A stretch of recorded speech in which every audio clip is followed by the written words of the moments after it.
Ladies and gentlemen, while Vietnam's exports are growing strongly, logistic costs remain a major burden for business. Meanwhile, foreign markets are increasingly tightening environmental standards. This makes greening logistics a mandatory requirement. It's not only about reducing costs, but also about ensuring Vietnamese goods secured an export ticket to major global markets. In 2024, Vietnam's logistic costs reached 16.5% of GDP, nearly 1.5 times the world average. Switching to green logistics is essential to reduce emissions and stay competitive. In major logistic hubs such as Cái Mép, Thị Phải, and Hải Phòng, numerous enterprises have pioneered investment in clean energy vehicle and management software to minimize fuel consumption. Parallel is smart warehousing, solar energy, and recycled materials. Experts said Vietnamese firms must meet green standards to keep their orders. This is now a national tragedy. To better understand the new requirements in global supply chains and how Vietnamese businesses are adapting to the green logistics trend, we are pleased to connect with Dr. Nguyễn Trịnh Hoàng Anh, an expert in economics, energy technology, and sustainable urban planning at AVSE Global. Thank you for taking the time to join us today. Could you please share with us which logistics standards, such as carbon emission reduction and the use of renewable energy, set by major export markets like the EU and the US are currently creating the biggest challenges for Vietnamese logistics companies? There are new rules about carbon pricing and emission reporting across the supply chain. For example, the EU carbon border tax and transparency requirements from Europe, the US, and Japan.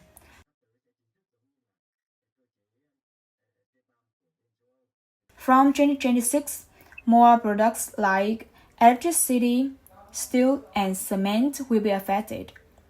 To reduce carbon tax and stay competitive in these markets, green logistics is no longer a trend. It is required.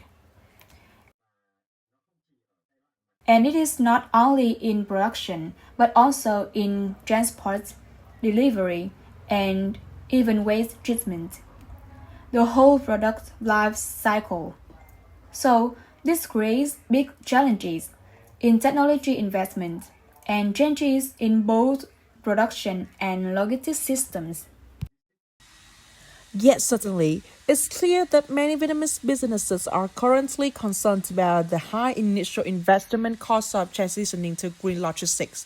As an expert, could you further explain the long-term benefits that green logistics can bring, including reducing operating costs and enhancing brand reputation in export markets? This is a very interesting question, similar to long-standing development issues in Vietnam. Many people wonder whether the significant investment required for renewable energy, clean energy, and energy-saving solutions can actually bring worthwhile benefits. In reality, investing in green logistics can help reduce fuel consumption and operating costs, while also optimizing the entire system. The transition to clean energy not only improves efficiency but also enhances a company image in the eyes of the public and international partners. Although the initial investment can be quite high, the savings from reducing fuel use, lower product losses, and improved warehousing can gradually offset these costs over time. Moreover, businesses that adopt green logistics can again access to preferential funding sources, including both domestic and international green finance, as well as technical support programs.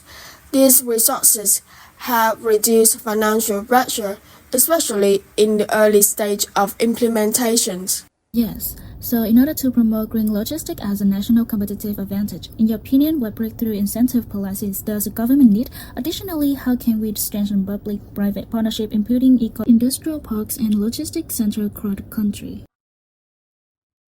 To make co-sharing possible and to facilitate a more comprehensive and effective national master plan, the government also needs to introduce appropriate policies and support mechanisms. For example, there can be public-private partnerships in which both sides share investment and responsibilities and provide technical support. Secondly, pilot projects can be implemented on a smaller scale, such as developing a few model green ports or industrial zones specializing in green logistics. In addition, I believe that within public-private cooperation in the field of green logistics, the standardization and sharing of data are extremely important.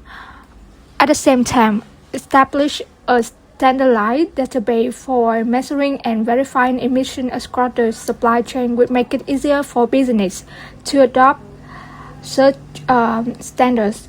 This would help them demonstrate the origin of their corporations, as well as the level of emissions generated from production, transportation, and other business activities in the future. Thank you very much to Dr. Nguyễn Trịnh Hoàng Anh for sharing your valuable insights with our program today.